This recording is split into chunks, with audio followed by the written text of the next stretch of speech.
Welcome, everybody, to Mom Street USA. My name is Kate, aka the Disney Cicerone, and with me, as always, is the beautiful, lovely Wishes Mama, aka Jackie.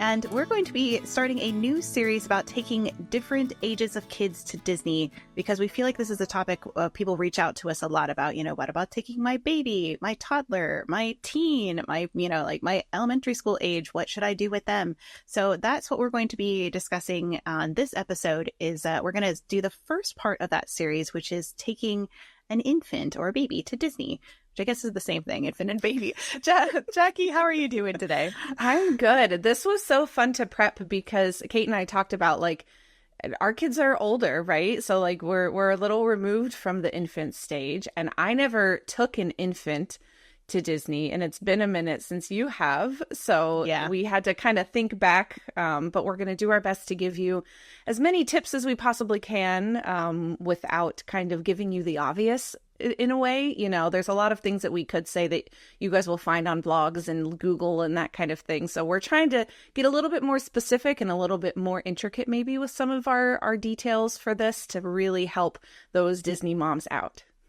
Right. Or dads. And, yeah. And I think particularly bringing a baby to Disney can be really, really stressful. Like we did a whole episode on being pregnant and going to Disney, which is also its own kind of stress. Right. But this one in particular is, it can feel really overwhelming, especially if you're a new mom. I not to put down moms who have multiple kids, because that's also hard and it's other ways. Right. But if you're a new mom, it can feel really overwhelming. Like, I don't know how to do this. So that's kind of where we're here for you. We're very experienced moms taking babies to Disney, and we're excited to jump in with you for that. And so I feel like we should probably start from the very beginning. Yes, very good place to start. And that would be before you leave, which would be packing and planning out what you're going to bring with you. Yeah. So before we hop into kind of some of our tips and tricks for this, I do just want to mention that we have an entire planning checklist that Mom Street has put out that will give you the rundown as far as, like, okay, when you're a year out, what should you be doing? When you're 6 months out, when you're a week out, it goes through every stage of that. So if that is what you need help with, check that out, because we're not really going to get into those specific details before your trip for this series. Yep. So definitely check that out if that is like where you need guidance. But we are going to talk a little bit about packing. Where yes. Can they find a checklist? They can find that multiple places. You can find it on DisneyCicerone.com/MomStreetUSA. And if you are members of our good friend Kirk at Walrus Carp, his Discord, our Pocket Fam Discord, it is also on there as well. And if you're listening to this after the fact, we will be sure to put a link for that in the description of our episode. That way you guys can find it more easily as well. Yes. Excellent. All right. Let's talk packing, Jackie. Yes. What do you got? Okay. So again, like I said, we're not going to get into the nitty gritty of every single little detail. Most likely, if you're going to Disney, you already have an idea of what you need to pack for your infant. You've probably already traveled with them, at least, even if it was just a weekend trip or a quick trip. So just a couple things to note.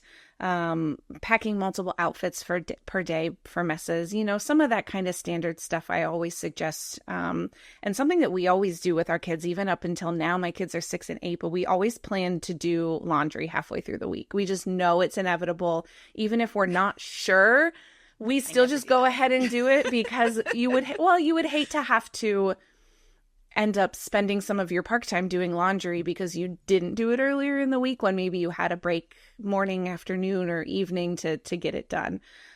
So we just always plan to do it about halfway through the week, just to make sure that we're good on clothes. And it helps when you get back, so you don't immediately have to do laundry when you get back too, which is a big plus with that. So we always just bring it. You could do what Kate does and just overpack. Just bring way more than you need. And then you don't have to do any laundry on your trip, which is how I prefer to do it. I guess that's one way. I guess that's one way to do it. I mean, no, I will never do laundry on my trip unless it's like an emergency. That's the only time. I think I did it on our Europe trip because we were gone for 3 weeks and we had to at that point. Yeah. But like, I don't do it. So everybody's got their method. Just saying. See, I would just, laundry I would have trip so or much not. anxiety if I didn't, just because I've gotten into that habit and like knowing that I have extra clothes in case of, you know, when my kids were a little bit older, accidents or messes or whatever it is, like knowing that I had that was like, I needed that little security blanket as a mom. So that's what fair. I plan to do. I just bring extra stuff so they just have extra outfits if they need it, but everybody to each their own is all I'm saying is you can do it multiple ways. So true. If you do choose to do laundry, I do suggest just in a Ziploc baggie in your luggage, throwing in a couple dryer sheets and a couple Tide Pods or, you know, any of those more convenient. Sometimes they sell them in like little individual like packets, whatever you find for the laundry detergent that you prefer. Just throw some of those in a Ziploc bag in your luggage and make sure you have it, because you can buy it at Disney, but it's outrageously priced. And then you don't have your own kind of one that you like to use if you end up doing that. Yeah, I do have a comment from T. Kaylee. It says it was relaxing to use the laundry at Disney World late at night, 11 p.m. with a drink sitting outside by the pool, which does sound like a vibe, to be fair. There you go. So that sounds nice. Yeah. We would tend to throw it in like on our way to the pool, because we usually would do it on a resort day when we were just hanging out at the pool. And then they have apps and websites where you can track your laundry and make sure when it's done. So we would set timers and, you know, double check it on there and go switch it out. So yeah, definitely lots of options to do that if that's what you choose to do. Right. And I did want to mention that if you do bring Tide Pods, if your baby is at all mobile, make sure that they're out of reach from them, because those Tide Pods are super toxic and dangerous. So just anytime you take it out of its original packaging, always make sure it's safe for baby. That's all. So, yes. Excellent safety reminder. Yes. And hopefully if it's in a Ziploc up on a counter, you should be good. But yes, always good to make sure. Especially at this age. Yeah. Maybe not the toddler age. Right. Yes, exactly. Another note just about packing in general, no matter how you're getting to the parks, and we are going to talk about that a little bit later, some tips for driving and flying and things like that. But doing things like ordering stuff to your resort can be a big space saver if you're concerned about space in your luggage. So ordering, if you know you're going to need, you know, almost a whole box of diapers, order it to your resort. Same thing we can do with wipes, snacks or purees. If you're going that route and you need that for your kiddo, just order some of that bigger, heavy stuff. Formula, water for your formula, if you prefer a certain way to do that. Just order it to your resort. Get a grocery delivery. There's lots of different options for what you can do with that. But just order it to your resort to save yourself that space.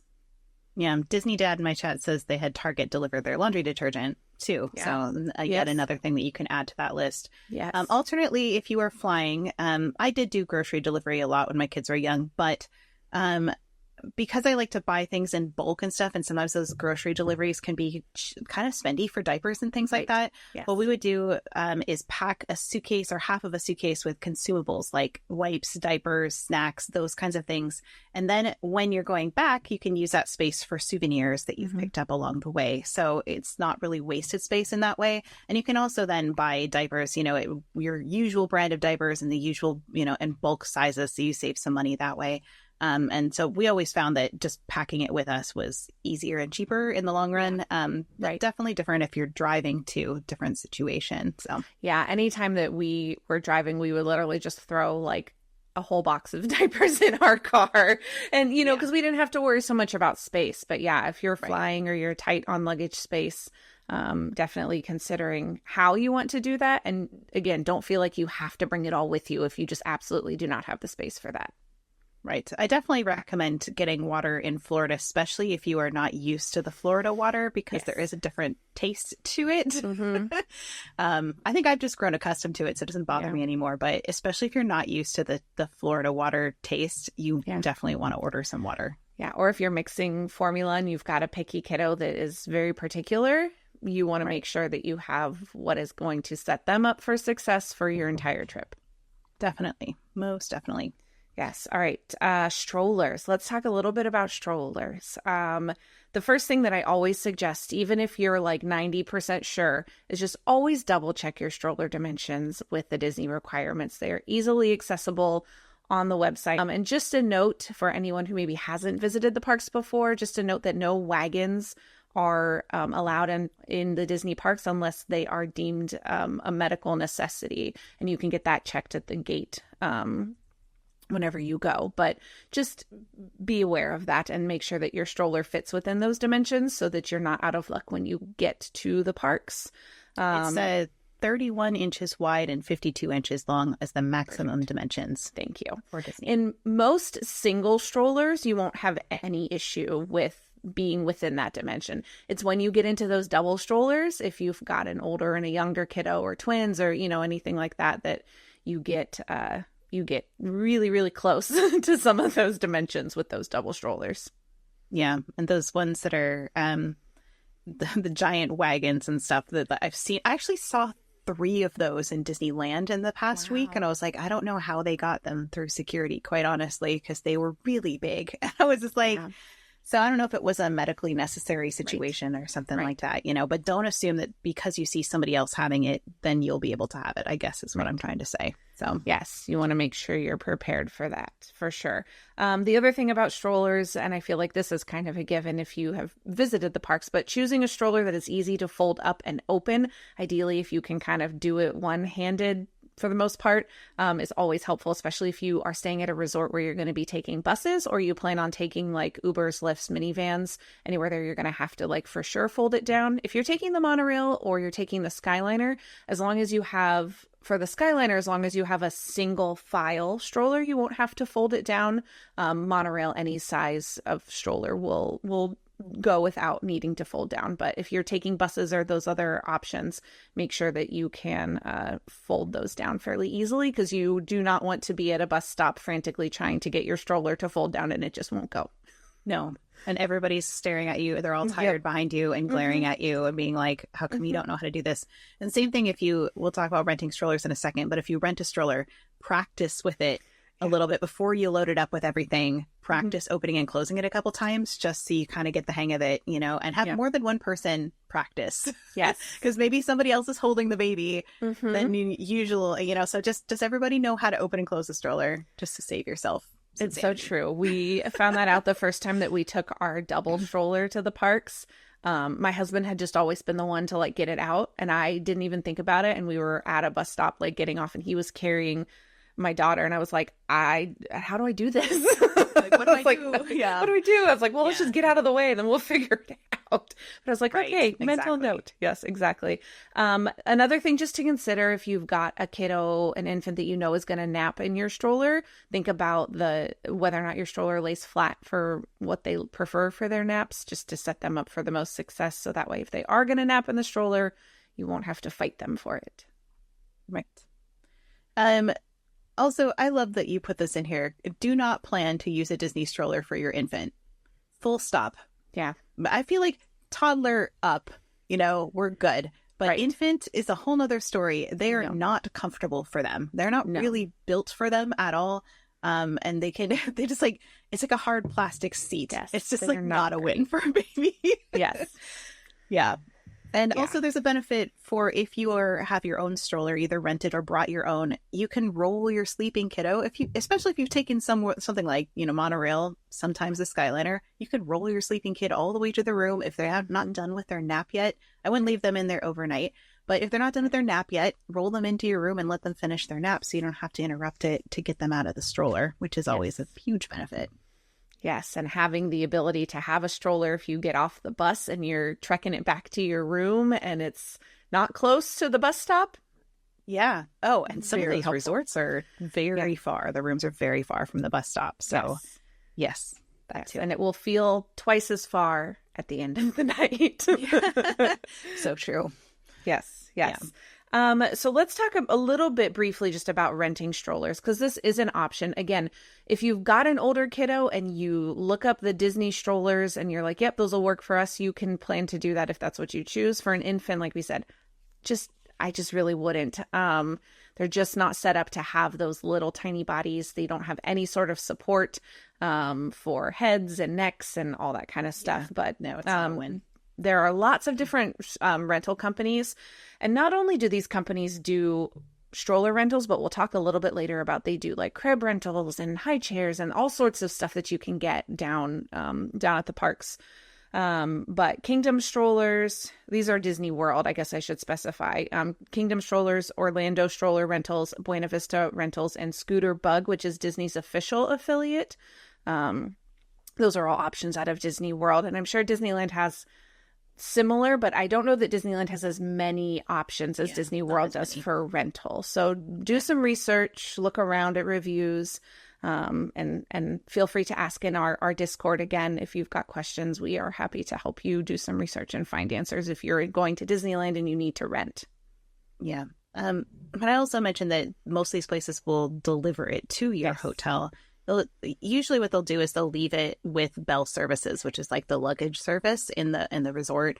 And then you can go down there and pick it up and they'll have your name on file and stuff. So, and then that's the same place usually you can drop it off to. So you don't have to like go out somewhere to get a stroller, which I think is particularly helpful if you don't have a car, if you're flying in, that they'll just deliver it to your hotel, which is really nice.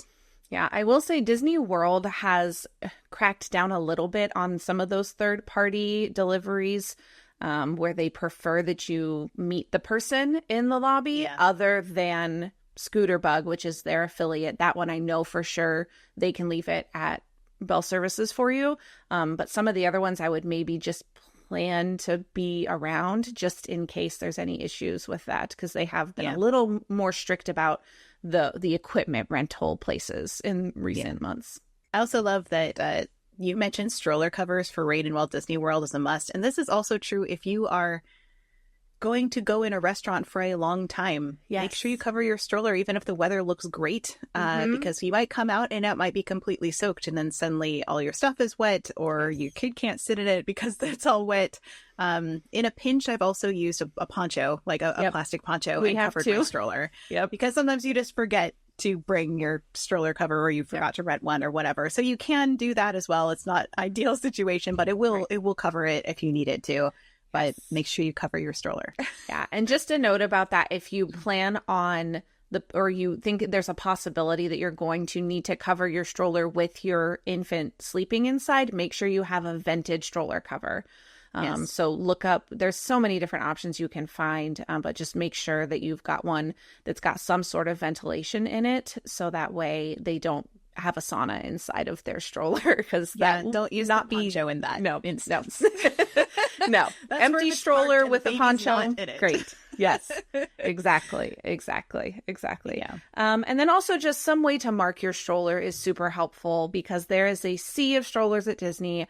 And sometimes cast members may have to shift and move the strollers, especially like if you're in a restaurant or you're in a longer queue or a longer ride experience. Or like places like the safari at Animal Kingdom, you don't always physically park your stroller. Sometimes the cast members do it for you. So having some sort of a sign or a ribbon or something on your handle that's really visible is super helpful. Yeah, I usually used to take a ribbon of a specific pattern that nobody else would have and tie it on it, and that was helpful. Some people get balloons, but the problem is a lot of people get balloons, and so then it becomes a sea of balloon strollers. Right. But I mean, get a balloon if you want to get a balloon, but it's just like it might not be the best option for identifying it. Yeah, we had like Marvel superhero duct tape just at our house, and so we like doubled it back so that it wouldn't stick to our handle, but then like just kind of wrapped it around the handle of ours. So it was the really identifiable print that we could find very easily in the sea of strollers. I would say be careful not to leave anything of value in your stroller as well. So we've always talked about this in the past of, only carry with you in like a backpack that you can easily pull out of the stroller the things that are valuable that you do not want somebody to steal. Only leave things in your stroller that if somebody steals it, you're not going to be heartbroken. Yes. So yes. And Court said in my chat over here that packing cubes for the stroller bottom are great for breaking down quickly and storing things. So that is a really good idea. I know. I was like, oh, that is really smart. I'm going to have to use that. My niece will be an infant when we go on our next trip. So this research was very helpful. And I told my sister, like, I got you. I'm doing all the research right now. I got you. But that's a really good packing cubes just to pack, and it's changed my life because I travel once a month. So they're very nice. Exactly. Yes. So speaking of ways to pack your stroller and what to leave in your stroller, let's talk about diaper bags, because that's where we're headed next.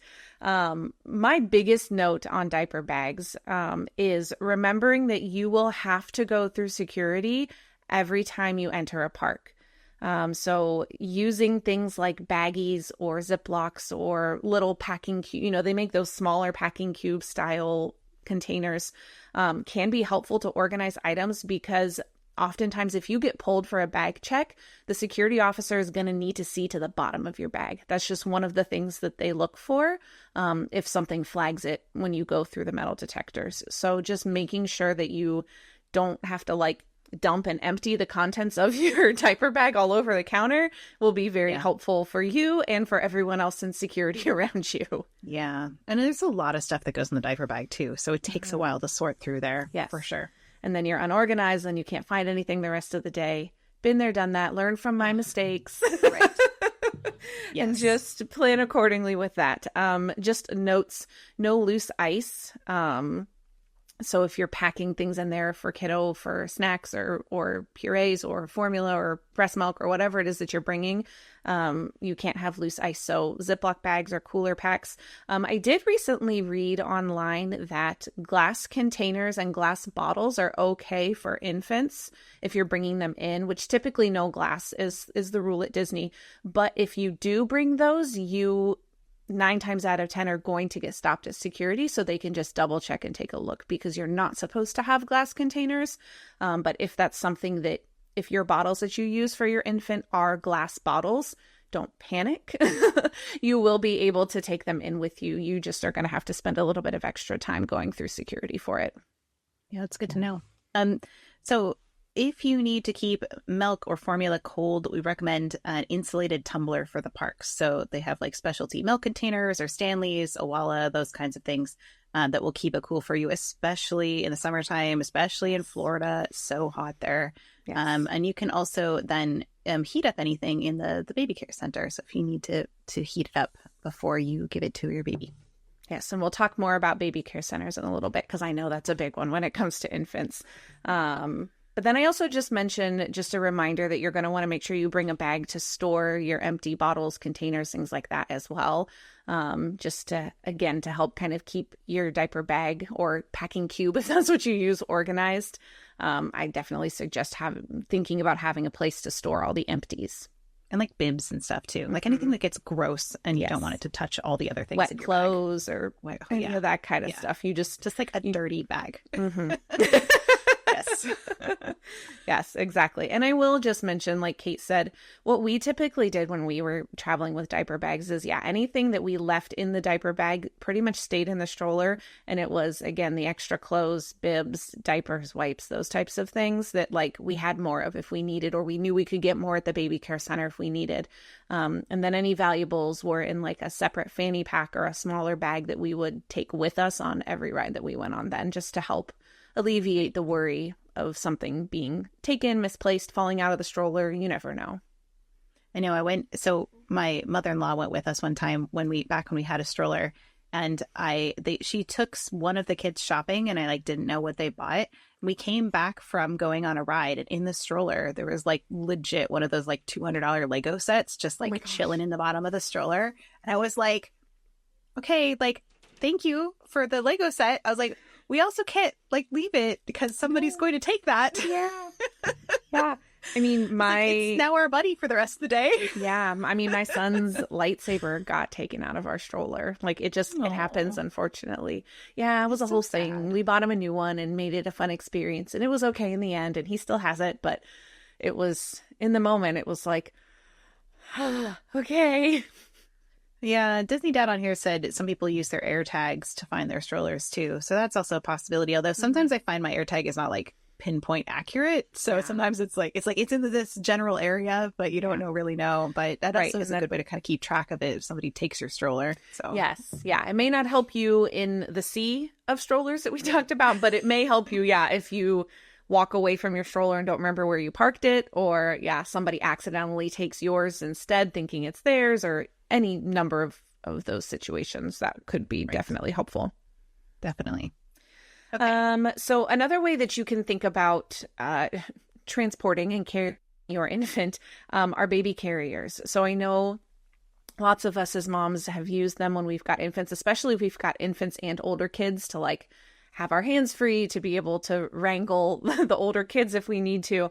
But just a note to think about not relying on them, because your body will get tired. You may be able to rely on them if you're just going for, you know, a quick walk somewhere, or, you know, running into Target or whatever it may be. But using them all day in a Disney park it's just not going to be good for your body, unfortunately. So thinking about rotating, bringing a couple with you and having your stroller with you, that way you can rotate if your shoulders or your back get sore.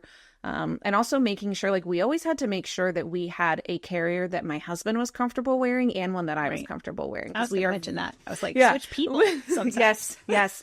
And my husband and I are very different sizes. Like, I am 5'5". He is 6'2" and very broad. So like, we had to make sure that we both had a carrier that we were comfortable in, and we chose 2 different ones. So we made sure that we always had them with us. And again, that's something that can be stored, you know, folded up in the bottom of your diaper bag or in the bottom of your stroller, depending on how, I mean, some of those are expensive. So like, think about that before you just leave it in your stroller. But thinking about those types of things and trialing them a little bit before you go can be helpful too.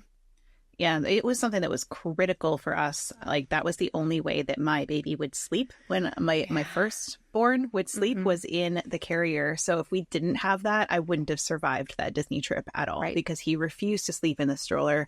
We had to be out all day.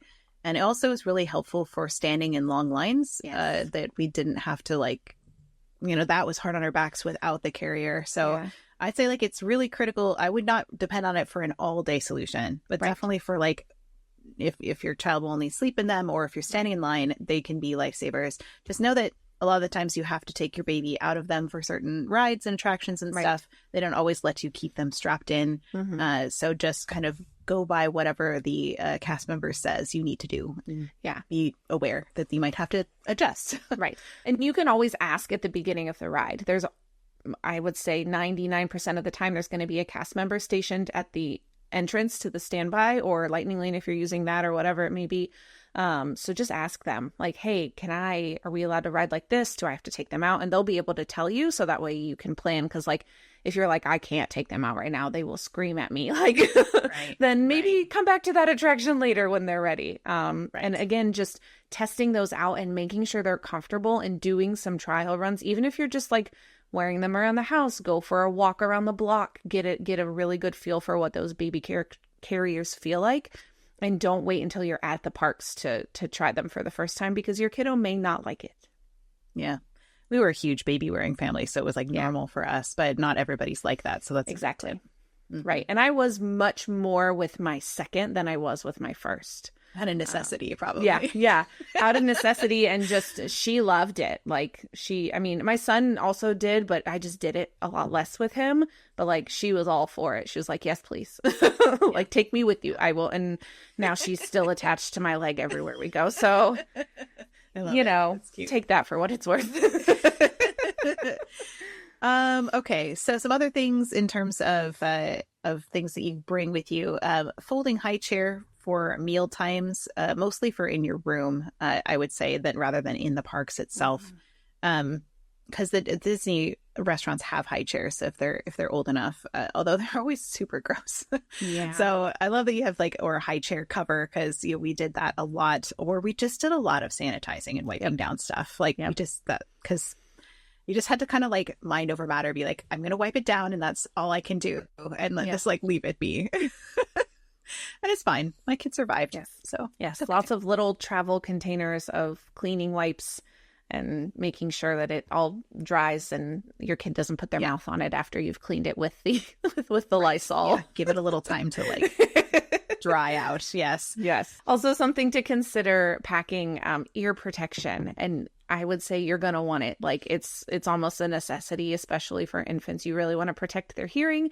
And there are a lot of loud attractions, loud shows, loud music. Fireworks are loud, especially for their little ears. So there are several different styles of infant ear protection that you can get. Again, it's one of those things where you got to kind of trial and error and see what they'll keep on and what they'll let you put on their head. If nothing else, a really nice thick hat for those particular instances could be at least enough to help. But making sure that you practice on your walk around the neighborhood in the baby carrier, put the headphones on. Your neighbors may be confused, but it's for the best. Yeah. Worst case scenario, if they were like nestled against me during fireworks or something, I just kind of like cover their ears. So even just muffling it a little bit is better. But yeah, all over the parks is super loud, just everywhere. It's just high volume, everything. Yep. And I also mentioned that something that kind of like saved us with my kids is those like getting the baby food in like the squeeze pouches, which is really common now, but it wasn't like right before I became a mom. It started to become popular back then. That was such a lifesaver to travel on the go, was to have them in squeeze pouches. Even if you couldn't squeeze it right into their mouth, if you needed a spoon or whatever, it still was like so much easier than doing a jar or doing whatever else, containers that you have to like reclose and stuff like that. Yeah. So they make little spoon attachments now for those. Yeah, I've seen that. Where you can literally squeeze it onto the spoon and it's all connected. Right? So like, come on now. How come they didn't have that when I was there? Just saying. Y'all moms have it easy now. No, I'm totally kidding. No. They've got other problems. So true. So true. Okay. I think that kind of wraps up some of our packing thoughts. Again, not getting into every single detail about what to pack. If you need more help with that, send us a message. We can help you figure that out. I've got a packing list I use. I'm sure Kate's got one that she uses that we can help you figure out what you might be forgetting on your list. Send us a message. We can help you with that. But let's talk about getting to the parks. Kate, you are a flying expert. Tell us all about... I'm almost an A-lister for Southwest. I have one more flight to go. Just in time for them to change their seating, so I don't really need it anymore. Yes. So let's talk about flying. So flying with kids can be stressful. Flying with infants can be extremely stressful, but it can also go really well. So sometimes you just don't know what you're walking into. So the best thing is to have no expectations and walk into it just kind of expecting that you're going to need all the things you brought. So I would say give yourself extra time at the airport is really important. I know that I used to have this friend that said like, I never arrived at the airport more than 45 minutes before my flight. And I was like, how do you live? Like, I don't know. And even I fly all the time. And I'm like, still don't do that. I'm like, but especially with kids, you move slower in general with babies. Sometimes they need they have a blowout, they need an outfit change right before you're about to board. Those kinds of, like, this stuff happens they're having a meltdown, like all this kind of stuff, maybe more with toddlers, but you just need more extra time at the airport, especially if you have strollers and car seats you got to take through security and all that kind of stuff. Just give yourself extra time. Also bring extra changes of clothes for both you and them. A lot of people will remember like, I'll bring extra clothes for the baby, but they forget that sometimes you're holding the baby and things happen to your clothes. And it is awful to be on an airplane covered in whatever and you can't change. So bring yourself a change of clothes. Just do yourself that favor. Also bring extra wipes. I feel like you just need 5 million more of them when you travel. I don't know. Right. Maybe it's just me. No, I think it's just moms everywhere, right? Like my kids have been potty trained for years and I still have wipes on me almost at all times. I know. I'm starting to phase them out. I realized the other day I hadn't bought them in like a year and I was like, oh, yeah, that's where we're at now. So the wipe stage does not last forever, friends. Also, if you have things like formula, breast milk, juice, and other liquids in a sippy cup filled with water or something, for example, they're permitted through the checkpoint at TSA in reasonable quantities. So you can check the TSA website for more information. But if you're stressing out about, can I bring this through security, go check out the TSA website because you can in some instances. Also, from experience, don't have Cheerio residue in your car seat, because it will think it's a bomb when you go through TSA. Something that's in it flags the thing that says it's an explosive. So, yeah. And we feed that to our children? Hold on. This is concerning. Something about the minerals or something that's in it just triggers it. And they said it's very, very common for that to happen. But just maybe vacuum out your car seat before you go. Also, you'll avoid that super awkward time if you turn the car seat over and like the Cheerios fall out of it. Mm-hmm. Just, do that before you go. Shake it out in the parking lot. I'm glad I'm not the only one that has that. Like, it's just a thing. Yep. So if you're going to bring your car seat onto the airplane, know that there's only certain kinds of car seats the FAA has approved. It'll usually say on the car seat that's like certified for the FFA or FAA, sorry. And the safest way for the baby to fly overall is in their own seat. Now, there's a lot of debate about this. We won't get into debating it. I will just say that is the facts. The facts are that that's the safest way for baby to fly. But if you're going to gate check your car seat, or if you're going to check your car seat, I recommend gate checking it. It's safer for the car seat overall. Still not foolproof. Still reports of them having minor cracks and stuff coming out of it that maybe you can't even see. So it does degrade the safety of your car seat overall. I did so much research on this when my kids are little. But if you're going to gate check it, if you're going to check it, gate check it. Don't check it into like the suitcase hold, because it's just really roughly handled then. And also I recommend putting a cover over it just so that it stays clean, because it's so gross. And they don't clean those things very often. In the grosser than Cheerio crumbs. Grosser than whatever crumbs are in your car seat. Just use a cover. Yeah.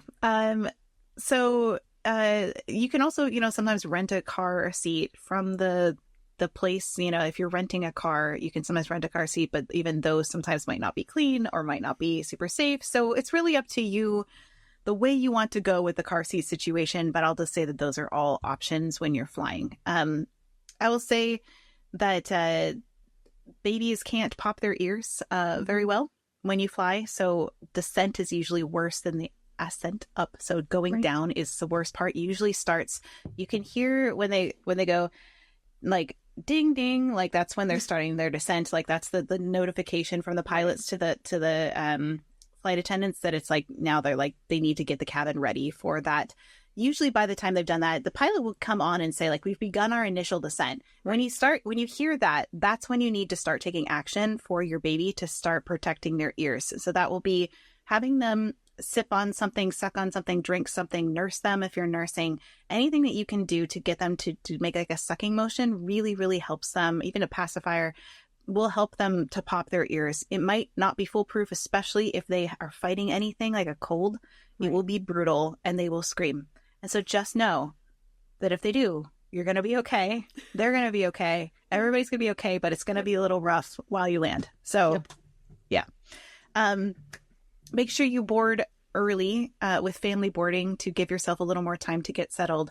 I didn't realize how much time I needed until I had a baby. And I was like, oh, yeah, we have to like think about all these things and where we need them and how everybody's going to be. And it's like a lot. So do yourself the favor and board early. You usually can't have your lap infant strapped to you in any way for safety. So just be aware that they'll usually ask that you just kind of like unstrap them from any baby wearing situation that you have. Also for older babies, some things to kind of like keep them occupied. Snacks were like a lifesaver for us. Yeah. And we usually got like one of those little containers, like the little flavored puffs that we knew that they really liked. Puffs are the best. Just one at a time. One at a time. And we just keep them going. I can go on forever. I did have a flight attendant once that got my kiddo was having a really hard time, and they put like some ice inside like one of the clear cups with a lid, and my baby could shake it. And that was like the coolest thing for them at the time, because they'd never been so kudos to that flight attendant. They knew their way around having to occupy small children. But do bring a few favorite toys, games, books, whatever you have that is something that your kiddo likes or hasn't seen before. Sometimes is critical. Like it's new, and really depends on the age of your baby here. Obviously, if you have a newborn, this is not critical to bring toys and books. Just no.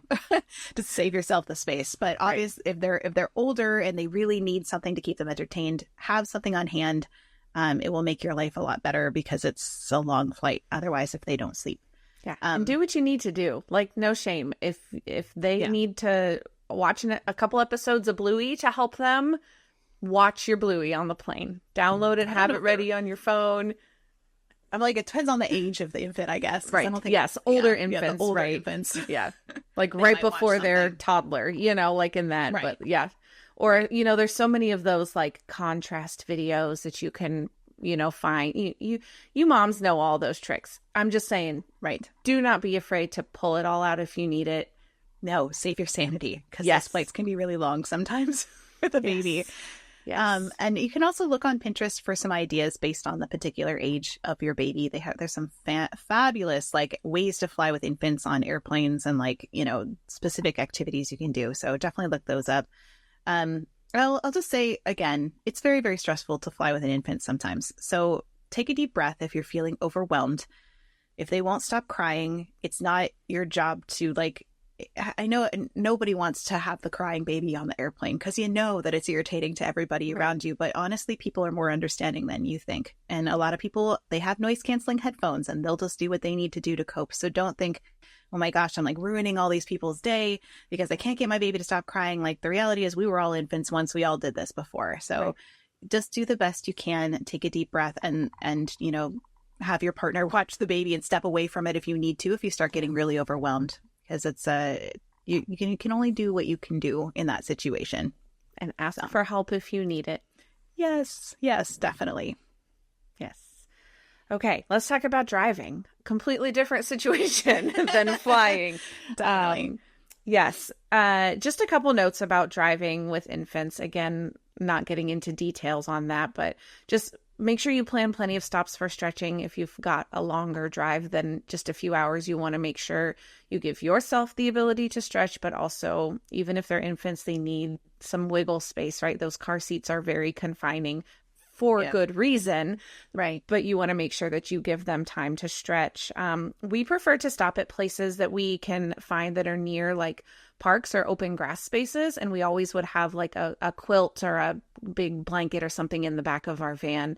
So that way when we stopped to eat, maybe we swing through a drive-through for mom and dad and then we eat it on a blanket, so that way the baby isn't in the car seat the whole time and they have some tummy time. Time or just time to kick and stretch, or if they're almost walking, do the walk them around on the blanket for a little bit. Just give them the ability to stretch their legs out. We've also looked for like public parks, so like if you're a baby loves swinging, find those public park areas, again, grassy spaces that they can get out and run.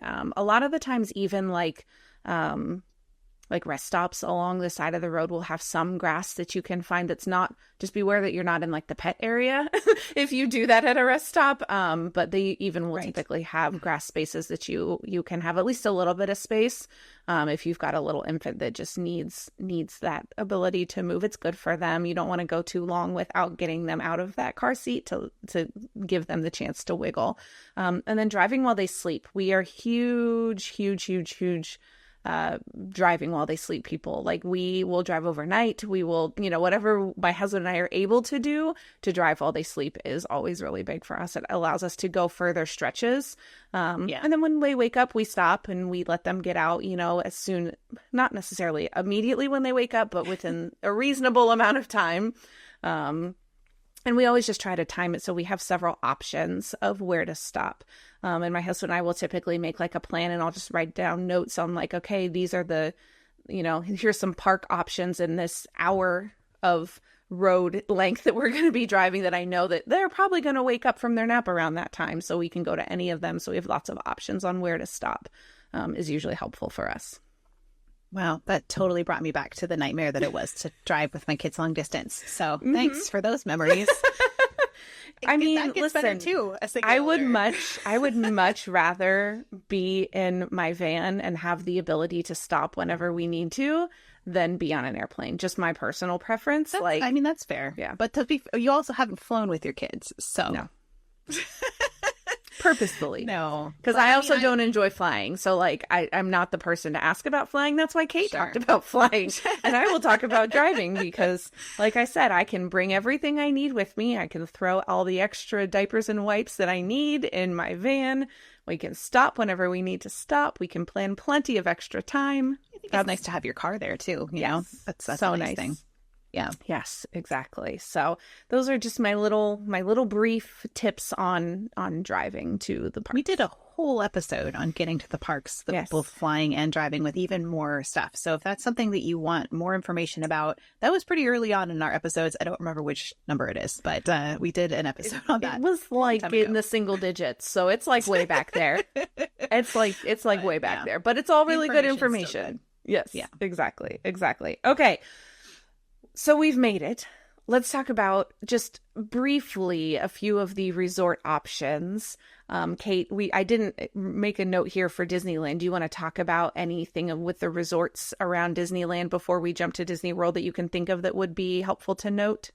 Yeah, I mean, I would say my usual advice for Disneyland still stands, is try to find something that's close by, especially if you want to go back for naps, or if you want to go back because you need outfit changes or anything like that. If you lose stuff, it's just better to be closer in general. I would definitely say that I would stay usually off of Harbor Boulevard as close as you can to like the entrance plaza to Disneyland. That is always my recommendation. I don't recommend staying on Catella, and if you have a lot of money, stay in one of the Disney resorts. But if you're somebody who's on a budget, you're probably not gonna be able to afford them anyway. So I don't even have to tell you that's probably not a great option. They're beautiful hotels, right? They're really spendy. If you do want to stay there and you want to save some money, I recommend renting DVC points to stay there. But you have to plan ahead, about 11 months ahead for that. So yes, just yeah. Yes. And just a few notes about the Disney World side of resorts.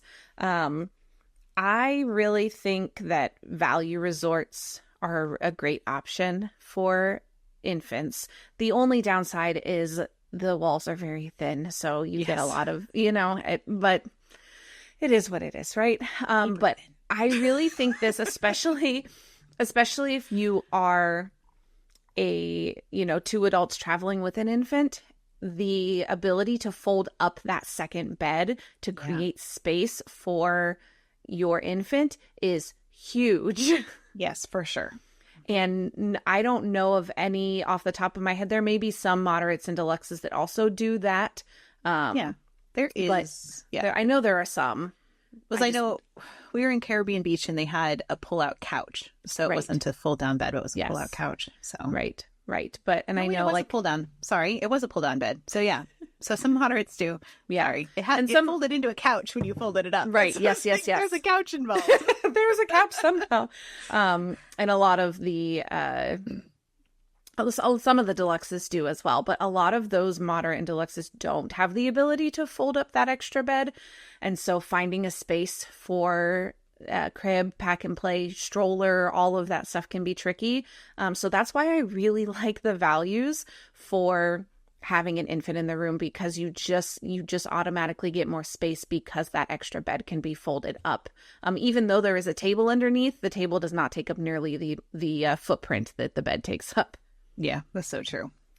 And just a note about values. The value resorts will have pack and plays, so you can request on your room reservation to have a sleeping space for your infant. Value resorts are going to send you pack and plays. Just a note about pack and plays. They typically don't have the correct fitted sheets for them. So if that is something that is important to you, which I know it is to a lot of moms, to have that safe space for their kiddo to sleep, bring your own and bring multiple with you. Again, spit ups and blowouts and all those lovely infant things. But we brought most of 3 or 4 for a week, and usually that worked out pretty well. Yeah. And most of the time they're going to have a pack and play. And then I love, Kate, do you want to tell us about your note about the pack and plays?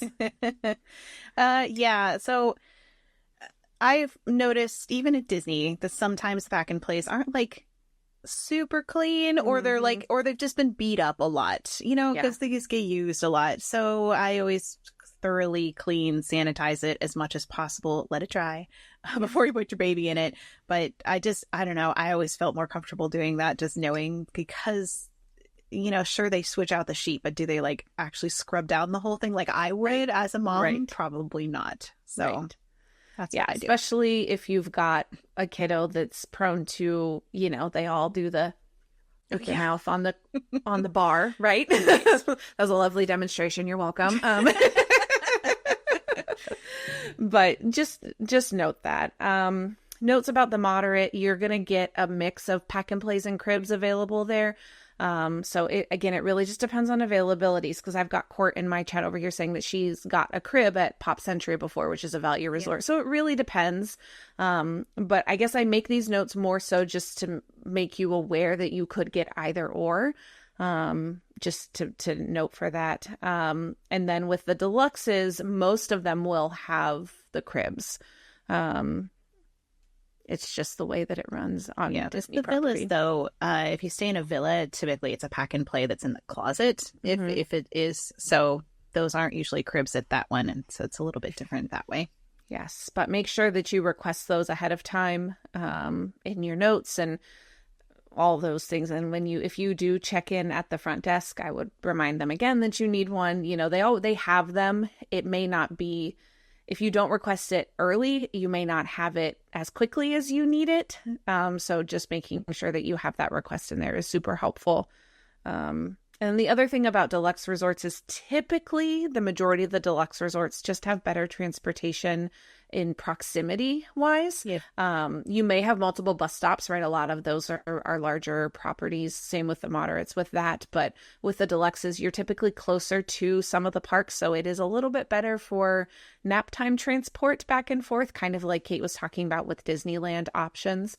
So just take that into consideration. If you're staying at like the All-Stars, you need an extra hour of buffer travel time on either end of your nap. So just... if you're not going to stroller nap and you're going to go back to the room, you need to leave the park significantly earlier than you think if you are at one of those farther away resorts.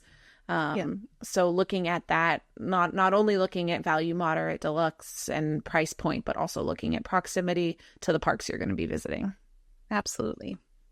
You can also rent cribs, like we mentioned, from a lot of these stroller companies also have cribs and whatnot. So if you'd prefer to just rent one, you can also do that.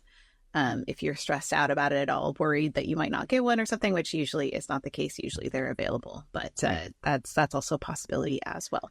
Yeah. And again, sanitize them, bring your sheets, all that kind of stuff, just to give your kiddo the safest, cleanest space to sleep in while you are visiting Disney. Indeed. All right. Shall we move on to the parks? Yes. Sorry, this is a lot of information, you guys. We just want to make sure we give you all the information that we can possibly squeeze into one episode. So sorry, we're kind of flying through this, but we just want to make sure we get it out. Yeah. So let's talk about general park notes for infants. How many days do you think you would go to the Disney parks if you have an infant?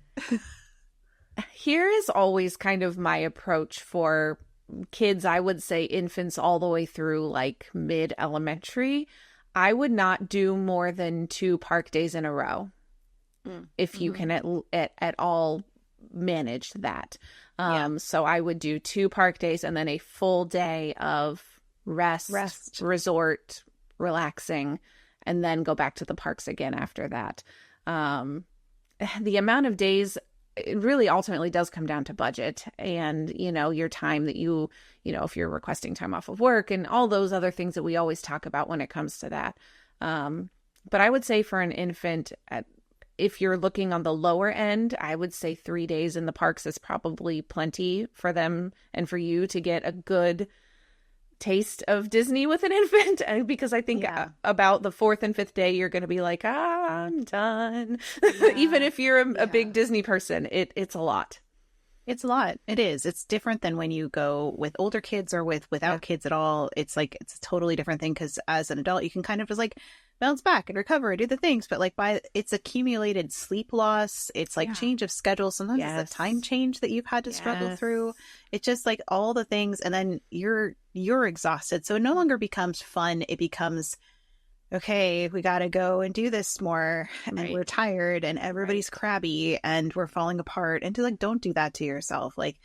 Let yourself just have, I like how you put it, kind of like a taste of Disney, a little bit. You get to go on some rides. You get to make some memories. Just know this is not the time we're going to do it all. That's not this trip. Exactly. And Exactly. accept that. It's okay Yes. that that's not, and you'll have trips like that in the future. You may have had trips like that in the past. Just know that Right. that's not the season that you're in and embrace it. Yes. Yes, Yeah. I agree. What do you think for Disneyland? Um, it's different because you don't really do break days at Disneyland unless you Right. really wanted to have an extended trip and then you run into this thing that we're talking about where you're just like Right. kind of done. So, I mean, I'd say 2 days just to kind of get a taste of it. But you could do 3 days if you took a lot of breaks and maybe had I don't recommend late starts because I like rope dropping, but maybe Right. have a later start to your day because you have a baby and you're trying to like get out the door and not stressing yourself out. I always recommend 3 days for Disneyland, 2 days in Disneyland, one California adventure.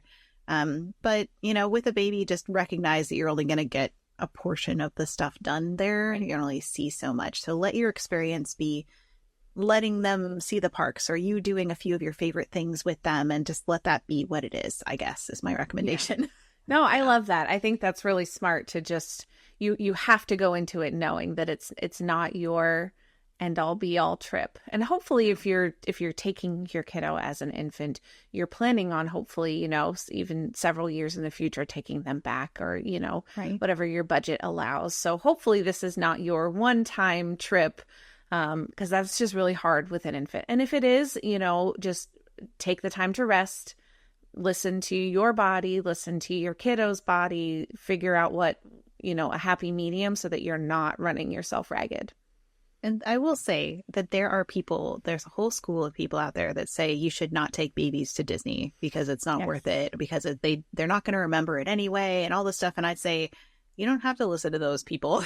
No. It's okay to be like, if that's what they would do. And that's okay if that's what they want Right. to do. But if you want to make memories with your baby at Disney, there's nothing saying you can't. Disney's Right. very well equipped for babies. It's Yeah. a-okay to want to go and take them there, even though they will not remember. They 100% will not remember anything, but you will, and you'll have those memories, and that's important too. And you will have some really beautiful times with them that will stay with you forever. So, don't let the people say like, oh, I wait and I only go when they're like 8 or 9. I was like, well, then you've missed out on some of the things that you won't be able to do at 8 or 9 that you would be able to do back then. So Yes. any time is a good time to take your kids to Disney, any age. Don't let people tell you otherwise. Yes, I agree. 100%. Okay, let's talk about one of the most important things to know about if you are taking an infant to the Disney parks, and that is the baby care centers. Oh, yes. So critical. Yes. So each park, now I'm talking park, not water parks. Just a note, if you're visiting the water parks, they do not have baby care centers. But each park has one baby care center. I wish they had more, but they all have one. One in each land. Yes. Inside the baby care centers, you will find, first of all, air conditioning. Yes. So Air just conditioning. yes. But also they've got private nursing rooms with rocking chairs that can be very helpful if you are overstimulated, if your kiddo is overstimulated and won't eat. That's your place to go. They've got a changing room with tables, restroom facilities, feeding area. They've got high chairs. So if you would much rather feed your kiddo in a high chair in the baby care center, that's definitely an option if you want to opt to do that. They've got like a little kitchen area with microwave and sink. A lot of the times they also have like legitimate bottle warmers on their counters. They don't advertise that because I think it's one of those things like if they're broken, they may not, they don't want to promise that, but they at least have hot water that you can, use to heat up bottles if you need to. They all have a main room with a television with little tables and little chairs, which is helpful for entertaining older kiddos if you're trying to feed an infant. Found that out firsthand. They also do offer a small on-site shop that's got things like formula, baby food, juice, diapers, wipes, sunscreen, over-the-counter medications, clothing. Basically, if you are in a pinch and you need something and you don't have it with you, first stop is the baby care center when it comes to those items. It's really, really important that adults hear this too, that if you've forgotten your deodorant or your sunscreen, you can go to the baby center and purchase it there, like adults can. versions of things. So they'll be like little tiny ones, but that is in case you've forgotten something. that you can go to the baby care center, because I think a lot of people who don't have kids think it's just for infants and parents. And I'm like, no, this is where you can get things you need. So yes. yeah. They take care of the adult parents and also the babies, and maybe just the adults that are not parents as well. Because sometimes we all need taken care of. Okay. So true. So true. Just a brief rundown of location. These are all marked on whether you're using the My Disney Experience app or the Disneyland app. If you're using the map function on that app, they are all marked with a little pacifier, and you can search for them, or you can go under the guest services like drop down tab at the top of your screen, and you'll be able to find them there as well. But the Magic Kingdom location is by Crystal Palace, kind of off to the left side of Main Street as you're looking at the castle. Epcot is at the end of the Odyssey Center, so it's a separate entrance. You don't get to it from inside the Odyssey Center, but it's in that same building. It's like tucked around the backside, so it's in kind of a weird spot. So definitely check it out. Yeah, there's a sign on the front that you can see, but yeah, you kind of got to go around the corner. Animal Kingdoms is my favorite location because it's literally right by Starbucks. Yeah, which I think is great. So behind Creature Comforts, before the bridge to the Africa section of that park. At Hollywood Studios, it is the most inconvenient location because it's just directly inside the front of the park on the left-hand side. And that's the one location that I have not been in because I think it was just so... I don't think I've been there either. It's literally in the front of the park. So it's so, like, if you're all the way back in Toy Story Land, like, I'm not walking to the front of the park. Nope, I will figure something else out unless I need to, right? At Disneyland, it is at the end of Main Street next to First Aid before the Plaza. So that's on the right side as you're looking towards the castle in Disneyland. At DCA, it is next to the Ghirardelli in San Francisco.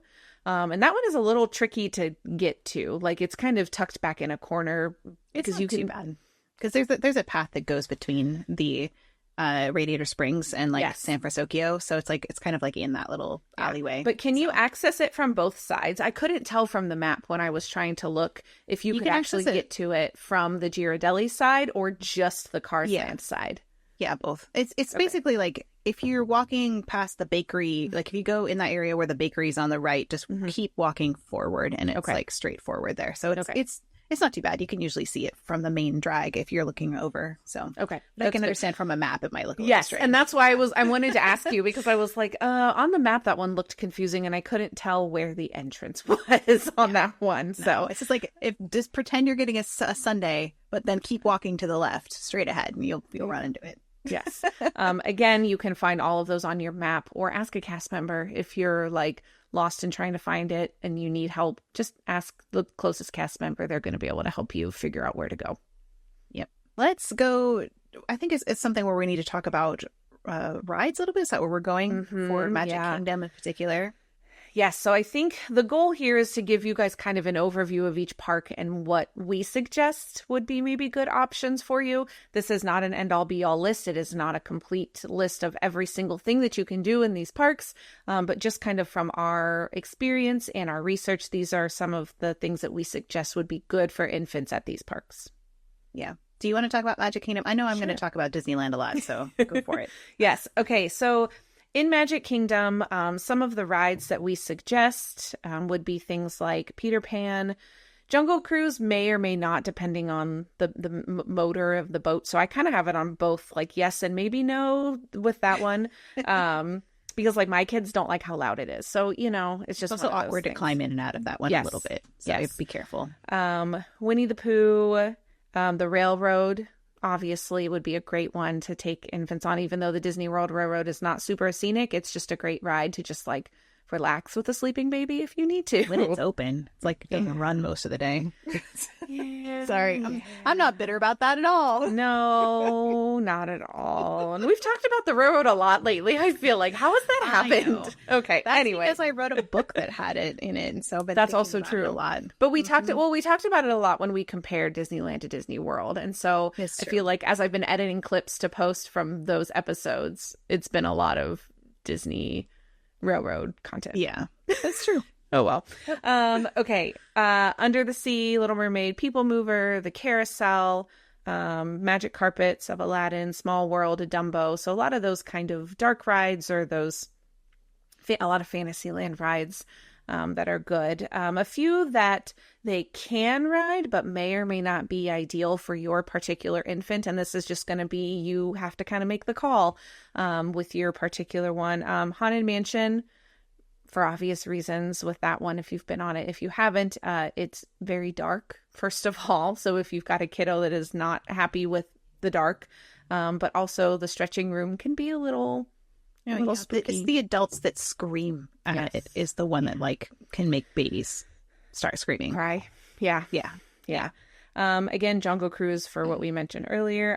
Buzz Lightyear, because it's really awkward if you're trying to ride that ride and you have an infant with you. Not a great choice. Mad Tea Party, again, spinning, maybe not a great option for your infant. Pirates of the Caribbean for the drops, for the wet, for the dark, kind of multiple things with that one. Carousel of Progress, I would not take an infant on that one just because if they start crying, you're stuck. Yeah. And then you've ruined the show for everybody. Yeah. Yes. Unless they're already asleep and you know they're going to stay asleep while you hold them through it, then you could go and enjoy Carousel of Progress while they're napping. I would be so stressed. I would be like, no. Yeah. Astro Orbiter, another one, just not a great option for infants. So any shows and character meet and greets at Magic Kingdom are great choices. There's tons to choose from there. The castle show, parades, if they're old enough to kind of be aware of those types of things, those are great options. If they're little and they don't really know what they're looking at, you pick what you want to do and just make sure it's something that they'll be okay on. Is the best suggestion for any of these parks. What are your thoughts on fireworks with infants, Kate? I mean, ear protection is the biggest thing. Like sometimes they'll sleep through it because the end of the day and they're exhausted. Right. They've missed a lot of naps and stuff. Some of my most special moments with my son was watching the fireworks while he was like asleep when I was baby wearing, and I was watching it and I was like kind of protecting his ears. But in general, like, I don't think it's going to be memorable for them. If anything, it might be frightening. So I probably say, unless you know that they're kind of just like conked out for the day, I probably would skip it. Yeah. It's just not worth it. No, that's exactly what I would say too, because I just think it's, unless they are going to be awake and alert and aware and enjoy it. Yeah. But those noises, you can't explain to them what they are. No. It just sounds like really loud bangs. Right. It's like, so ear protection, if you're going to do it, for sure, to protect them, it might muffle those sounds, and then they might be interested in the lights and colors and projections and stuff. So you know your infant better than anybody. Make your judgment call. If it's like the only time you're ever going to see Happily Ever After, just make it happen with some ear protection and do it. But that's what I would say. Yeah. And just keep in mind, if you're planning on utilizing a stroller for your kiddo to be sleeping in during Happily Ever After, if you're on Main Street, you're going to be stuck. So keep that in mind as well. And that goes for a lot of these other, shows and things too, with fireworks at the end of the night. You get stuck where you are. So it can be hard to navigate out if you need to dip out. So if you are going to try and stay, I would just position yourself maybe near an exit or near the outside or, somewhere that you're going to have easier access, especially if you have a stroller. Yeah. And I mean, almost with that age, you're going to be tired by that time of night. I would almost recommend just leaving before the fireworks get out so that you don't end up in that mass of people that are trying to get back with an infant, with a stroller, with everything. It's so chaotic at the end of the day there. And you're probably not going to want to linger until those crowds dissipate because you're going to want to go to bed because you've got a baby. So depending on the age of your baby and your stamina and all those things, but I probably just wouldn't do it. I would just go leave early, and do that. So, and Allie Beth in my chat saying Polly Beach is always an option too. So if you wanted to maybe see it from far away where the noise isn't going to be as startling and you want to do that, you could always do that as well. Yeah. And there are other options if you don't want to venture to the Poly. There are other options. A quick Google search will tell you where you can see those fireworks from if you want to view them from afar but not have to worry so much about the loudness of them. Right. Just some notes on some quiet places that Disney kind of recommends as quiet places that would be good for stroller naps. Again, not for fussy babies, not for crying and screaming babies, but if they're like already asleep and you need to go somewhere to where you can keep them asleep, these are places that Disney suggests as quiet places. So Center Street on... Can I just say, quiet places is relative. Yeah. So these places are not true. really, truly quiet. They're quieter than most places. That's all I want to say. Yes. That is a very valid point that we should clarify. Absolutely. Yes. They're not quiet by any means. You're always going to have some sort of ambient noise, but hopefully these places will not be, loud music and all of that. Yeah. Okay. So Main Street, we have Center Street, which is, if you are looking towards the castle, it is to the right on Main Street, like, I don't know, halfway-ish down. That is one option where they usually have what the silhouette artist is usually in that area. That is an option. Over in Adventureland, the area near the Swiss Family Treehouse can sometimes be quieter, and next to the Pirates of the Caribbean restrooms can also be a little bit quieter. Again, quiet is relative. Yeah. These were from Disney though, right? Yeah, they sure were. They sure were. Okay. Yeah. In Frontierland, they talk about Miners Cove, which I looked at that and I was like, I don't know where that is. And I had to look it up. Yeah. So we did this in our Big Thunder Mountain series for Distery. We found Miners Cove, and they actually have like little gold nuggets that are sitting on there, but it's basically the area that's down by the water near the exit of Big Thunder. And it has a sign that says Miners Cove and everything, but nobody knows it as that. No. Yeah. Yeah. And they also suggest the area near the new Tiana's Bayou Adventure restrooms, which is kind of, again, hidden kind of back towards the back. To maybe depend on how busy Tiana's is at the moment and how busy, because it's kind of Big Thunder and Tiana's both right there. In the Liberty Square area, they suggest the area behind the Christmas shop, which I would say is a really 100%. Good area. I love that area. Utilize, yes. They also claim the area next to the Hall of Presidents. I don't know that I love that particular suggestion because there's the lots market area. Oh yeah, no, the birds, right? Yeah. And on the other side, they have those little that's where like the parasol little carts are. But there are some like rocking chairs and stuff there, so. Yeah, it depends. Maybe. I don't know. That wouldn't be my favorite. Right. No. In Fantasyland, the walkway and area near the Wishing Well, which I think is a decent option. You will have foot traffic going to and from, but that path is not utilized as much as some of the other paths in that Fantasyland area. And then the area outside of Pete's Silly Slideshow, which is the it's Sideshow. Yes, it is Sideshow. I was like, wait, it's not Slideshow. I think that auto-corrected on my notes, and then I read it and was like, wait a minute, my brain just read that, and that wasn't right.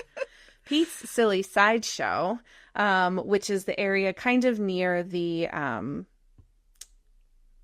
the Casey Jr. splash pad. Splash pad. Thank you. I was like, why can't I think of what that's called right now?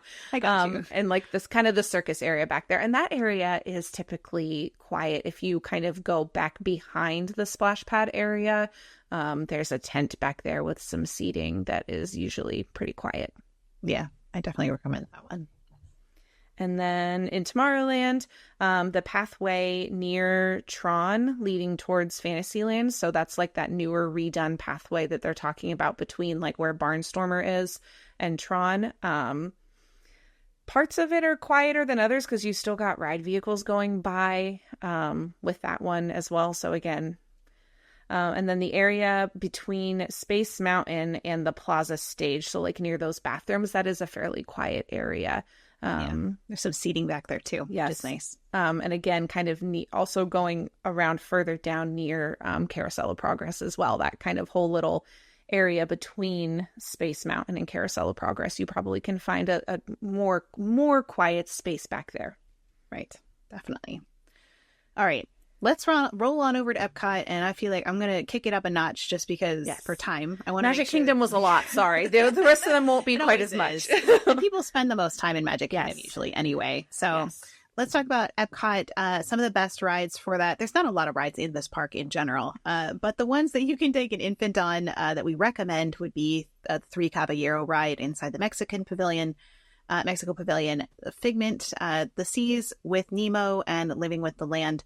You can ride, but maybe won't be the best is Spaceship Earth, especially because it breaks down a lot. You might get stuck on it. I mean, it's fine in terms of motion for the baby, but that can just be... Yeah, I'm guessing that's why you put it on there, was because it breaks down. Yes. Yeah. There's tons of unique characters that you can find in this park. So photos with characters is always a very sweet option. Luminous is a big question mark, just like the fireworks. Again, it's a big fireworks, big noise show, which maybe we don't recommend with infants unless they really love lights and colors and things. Some quiet places for stroller naps in World Celebration. So near the front of the park, we have locations throughout the central hub and the Imagination Pavilion near the restrooms, which is kind of like tucked way back in the deep part of that, kind of near where like Pooh will sometimes come around and try to catch butterflies with a net, like that area. In World Nature, so this is area like where Moana is and whatnot, the area between the Seas with Nemo and Friends and the Coral Reef Restaurant, which... I'm like trying to remember where the entrance to that is because I haven't been to it in forever.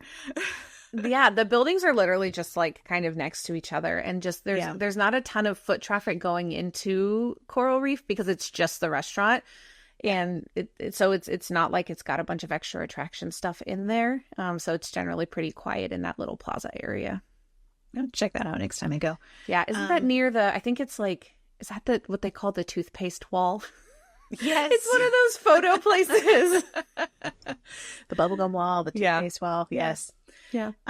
In World Discovery, the area near Mission Space and Guardians of the Galaxy, there's quite a lot of little seating areas in there. And then, I mean, I still get a lot of traffic, but it's pretty wide. So you'll have some space. And then in World Showcase, in Mexico, there's an accessible ramp to the right of the pavilion that's pretty quiet most of the time and usually shady as well.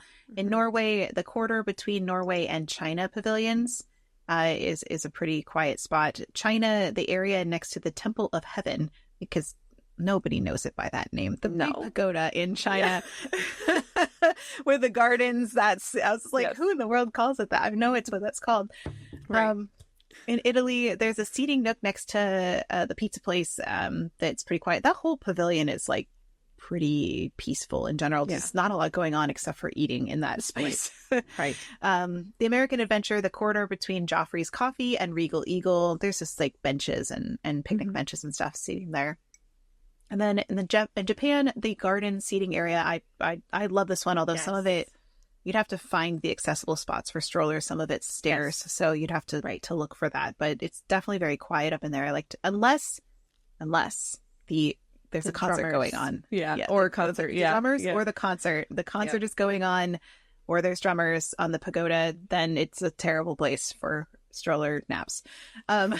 So I tried to write there once, and like a Beatles cover band started playing super loud, and I was like, I can't write here. So.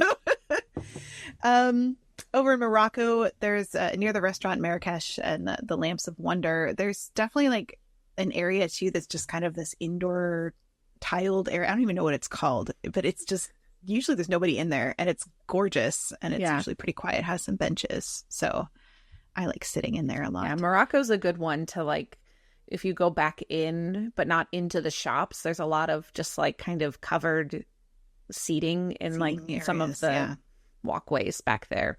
And like nobody knows it's back there. Yeah. So it's like a great place to hang out. Yes. In France, between France and the UK pavilions near the water, there's not a lot of like shade there though. It's not terrible. It's not terrible. It's not a lot of seating, and there's not a lot of shade. Not a lot of seating, that's for my sure. favorite. Yeah. But maybe if you need to like pace, if you need to pace, maybe that might not be a terrible one. The UK pavilion, the garden area that's like way in the back. If there's not a band playing back there. Yep. And then in Canada, the garden walkway towards Le Cellier Steakhouse is actually is really, really lovely little walk back there. Again, no shade on that one, unfortunately, but I really like that walkway. It's really nice. And no benches too. So it depends on if you're going to sit or not. Right. These are great. Yes. If you have to keep moving though, Yeah, that's a great spot. Yes. So do you want to talk about Animal Kingdom? Should we hop on over there? Yes. Okay. So again, talking about not very many attractions at this park. There's just not right now. It will be going under some major construction soon, leading up to some new things. So I'm going to talk about some of the stuff as it is now, but also kind of mention what's going to be changing. So some rides that you can do, Triceratops Spin for now, the Safari, but mind you, the Safari is fairly bumpy, so just keep that in mind. If your kiddo doesn't do well with bumpy car rides, or like a newborn, I probably wouldn't take a newborn on it for like, unless they you need really to have some good really well. head control, because it's pretty jostly. Yeah, unless you're like really holding on to them very tightly. Yeah. Right. And then Navi River, I think that's a great one. As long as they're okay with the dark, that's a good one that you can take them on. It's very peaceful. Again, one that they can do but may not be the best, Tough to Be a Pug, which is changing. For anyone. Yeah. Yeah. It is changing very soon, though, to a Zootopia show within the next several months, I believe. I don't remember. It was announced at D23. I don't know the date for when that one opens, but eventually it's going to change. Yes. Yeah. Again, just lots of jump scares and kind of creepy crawlies in that one. So probably not great for an infant. If they are a kiddo that will sit in a theater for a little while with you, the Finding Nemo musical and the Festival of the Lion King are fantastic shows. So if you've got one that you know will be okay, or is sleeping and you know will stay asleep, they are loud. So definitely have those ear protection on them before you go in. But those are great options as well. Not a ton of characters at Animal Kingdom currently, so I wouldn't bank on that for your infant. But they do have lots of really nice walking paths that you can take if your kiddo enjoys like zoos and they're, again, old enough to kind of have a little bit of a clue about what they're looking at. Those walking paths are really, really great. I spent a lot of time when my son was a little bit older, more toddler age, walking those walking paths while my husband waited for Flight of Passage. So there's lots of things that you can kind of wander and do if you need to at Animal Kingdom. A few places to note for quieter places. I'm going to talk about Dinoland USA again. This is all changing within the next couple of years, but and this is kind of not even really in Dinoland, but the areas around Finding Nemo, that theater, because it is kind of tucked away between Asia and Dinoland. So if you're in that space, there's not unless the shows are getting let out, there's not a ton of foot traffic that goes kind of through that area. So there's lots of spaces there. In the Asia section, again, that Maharaja Jungle Trek, which is the walking trail where you can see the tigers, and then the pathway next to Caravan Road that leads to Africa. So really a lot of the pathways at Animal Kingdom, that's one of the great things about Animal Kingdom, is you can find kind of little nooks that you can hang out that are fairly quiet pretty easily across this park. And then in Africa, the Gorilla Falls Exploration Trail. Again, and a lot of the two trails, they do have more like bench seating that you can find. It's still not a ton, but you're more likely to find benches on those walking trails, and on some of the other trails around like the Tree of Life and things like that in Animal Kingdom. Right. Okay, let's hop over to Hollywood Studios. Best rides with infants. We recommend Muppet Vision, which isn't really rides, more of a show, but still really fun one. And you can get up and leave if you really need to mid-show. So you're not locked into the theater for a long period of time. Runaway Railway, which is really fun. It does have a couple little jostly parts, when they do the conga and things like that, but most of it is pretty smooth ride, and it's really fun. That one is really loud though, so make sure that you, like, my kids even ask for their earplugs on that one. They love that ride. It's one of our favorite rides, but they will ask for their ear protection on that one because it's just really loud. So keep that in mind. Something that they can ride, but might not be the best, would be Toy Story Mania, only because it's like super awkward. So hold them and try to like play it. Doesn't mean you can't. I think I have done it with my infant before, but it's just like not the best one for them. This show is this this park is known for its shows. That's one of the things it has. So there's a lot of really great ones that you can participate as a family. Again, they're a little bit on the loud side, so be careful there. But Beauty and the Beast, the Frozen sing-along, and then there's also some characters in the park with Mickey and Minnie, Olaf, Disney Junior show, which they probably won't be into that quite yet as an infant, but that's still an option. And then also Sully. Fantasmic, again, falls in that category of fireworks and shows, which we've already talked about, but that is also an option. Some quieter places. The area that's next to Hollywood Brown Derby restaurant, there's kind of like an outdoor seating area. That's a really nice place to park it for a while if you want. The courtyard that's near Rock and Roller Coaster starring Aerosmith, there's some seating that's kind of like on the walls, like the low walls that you can sit on. Not all of it is in the shade, so that's up to you. I like the eating area that's around the corner from there. A lot of those restaurants. And I was going to say, they are redoing the Lightning McQueen show right now. I don't know that it's much external construction, but just be mindful that they're putting that villains show in that kind of similar space right now. So you may or may not have construction sounds there for the next couple months. So just keep that in mind as well. In the animation courtyard near the restrooms, basically like really far back in the animation courtyard is like ghost town. So if you just need a quiet place that's like nobody's there, that's a great place to go. Yeah. Again, for now, not a ton of who knows, right? Not a ton of seating. I don't think there's any benches back in that area. No. So, but if you're someone that, you want to pace and let the kiddo nap in the stroller, that is a great place to do it. Yeah. And a lot of it's in the shade too. So you can walk around in the shade.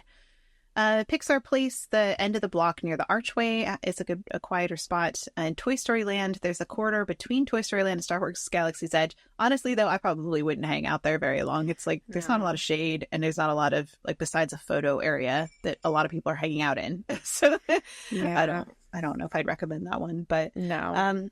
In Star Wars Galaxy's Edge, there's an area near the First Order Cargo, an area near Oga's Cantina, and the Millennium Falcon. There's just like quiet corners essentially in this area. I wouldn't say this is the best spot to hang out if you needed to, unless you just really want the vibes. There's also a corridor near the Toydarian Toy Maker. On Grand Avenue, so that's the area near the Muppets, they have the corridor next to Muppet Vision 3D. There is some kind of quieter spots back there because a lot of it's just kind of like closed. Not just like facade anything. Kind of like dead space right now. So again, that may also change in the coming months as we wait for them to announce more specifics about expansions to Hollywood Studios. At the pathway between Muppet Vision 3D and Mama Melrose's, again, that's kind of that area back there. And then with Echo Lake, which is where Gertie the dinosaur lives, there's an area near Adventure Outpost to the right of the 50s Primetime Cafe that just is just kind of a quieter pathway, really. So I think there is a couple benches back there too, but depends on the time of the day if it's sunny or not. Yeah, and I think that's the hardest thing about Hollywood Studios is the sun. There's not a ton that's shaded, so that area back in Animation Courtyard is really the best way. If you're anywhere near there, I would just head that direction because it's in the shade. Yeah, for sure. Okay, shall we jump to West Coast? Yes, and I'm going to tackle Disneyland here. Okay. Buckle up. Here we go. Best rides for Disneyland. There's a ton of them that I think are great for infants at Disneyland. Alice in Wonderland, Casey Jr. Circus Train, Disneyland Railroad, perfect for naps. Dumbo, Small World, basically most of the things in Fantasyland. Runaway Railway, again, like in Hollywood Studios. Peter Pan, Snow White's Enchanted Wish, Winnie the Pooh. Mr. Toad's Wild Ride, although it is a little bit of a wild ride, but it's still pretty fun. Pinocchio, Storybook Land, Canal Boats, although it can be a little awkward getting in and out of the boat, so just be careful there.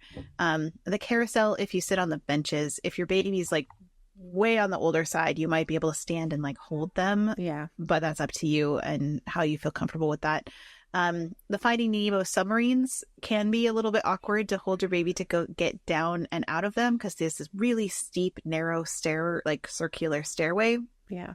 But there is an option for like, I don't remember what they call it, but like not getting in the submarine, but getting the ride experience where you like sit in a room and you get to like see the ride. So if you would rather do that, I think you can still have strollers in there, but don't quote me on that. But it is, so you can always ask for like the alternative version of it if you don't want to get in a submarine, but you still want to kind of see it. That's a really fun option as well, because some people are claustrophobic and they don't want to get in a submarine. Just saying. Also, the Jungle Cruise, but same as the other Jungle Cruise on the opposite coast, same kind of thing. The engines can be a little bit loud and it can be a little awkward getting in and out. The Mark Twain and the Columbia sailing ship, though, I think are really great options. They're wonderful. You can't take a stroller on it, but you can walk on with, baby wear or whatnot, or hold your baby and have a nice smooth ride. They do have cannons, though, don't they? On the just sometimes on the Columbia, just the Columbia. And it's only one cannon, and they warn you before it's going to happen. So you can always go to the opposite, like other side. That's what I was going to say. Other side or down below deck. You can also go down below deck, and it's pretty muffled down there. So just know that. And they don't do it every time. So you can always ask a cast member, are they going to shoot the cannon? And if they say yes, then you can maybe choose not to ride or wait for the Mark Twain to come around and get on that instead. Right. Some rides that you can go on with an infant, but may not be the best in Disneyland. Pirates of the Caribbean, because there are 2 drops there and it can get a little wet. The Haunted Mansion, again, because of the screaming in the stretching room, mainly. It's the other adults that scream that make your baby cry. The Mad Tea Party for spinning. Roger Rabbit Cartoon Spin, because there's it's really loud in that ride. And it spins too, but only as much as you want it to. So that's not really as big of a factor. Buzz Lightyear Astro Blasters, again, hard to juggle your baby and play that while you're aiming. And I will say that, like before, like Disneyland is just like Disney World, is loud virtually everywhere. And some of the dark rides in particular in Disneyland have some loud noises that can be really startling. So I definitely recommend some ear protection if you're getting on those dark rides with your baby. Or a nice thick hat, as Jackie pointed out. Hey, sometimes you just got to improvise and make it work. Yes. Again, we recommend characters. There's always the Disneyland band that plays. It's a really fun one to see. Just don't stand too close to where the trumpets are playing. Storytelling at Royal Theater is also really fun, and it's in the shade, and it just make sure you get a seat earlier on. When your kids get older, they can kind of sit on the carpets down below, but you can keep your baby with you in that one. It's fun. There's fireworks in Fantasmic. Again, I'm not going to repeat the same thing we've already said, but those are options there. Quieter places for naps. I really did a lot of thinking about this because I took my babies to Disneyland mostly. I didn't take them to Disney World till they were a little bit older. Something I love to do was shopping in the daytime in stores. If I needed to keep that stroller moving, I would just move really slowly, and I would just walk through the stores, and it was air conditioned and it was pretty quiet in the daytime. You can't do this in the evening when everybody starts shopping. No. But in the daytime, it's actually really nice, and a lot of the stores connect, especially for Disneyland. It's on if you're walking towards the castle, it's the right side of the street. A lot of those stores connect. In Disney World, it's like the right side if you're exiting is like where all the Emporium, all the stores connect.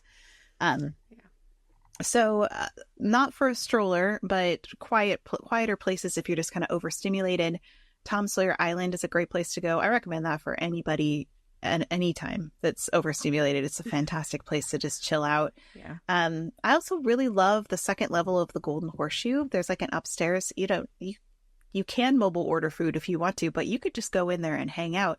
And in the back, there's like this area that would be, they have like these little elevated platforms, but it's super dark back there. So if you need a place that's like quieter and dark for your baby to nap and you just need to like get away from it, I definitely recommend going up there and taking a break because it's a nice place to go.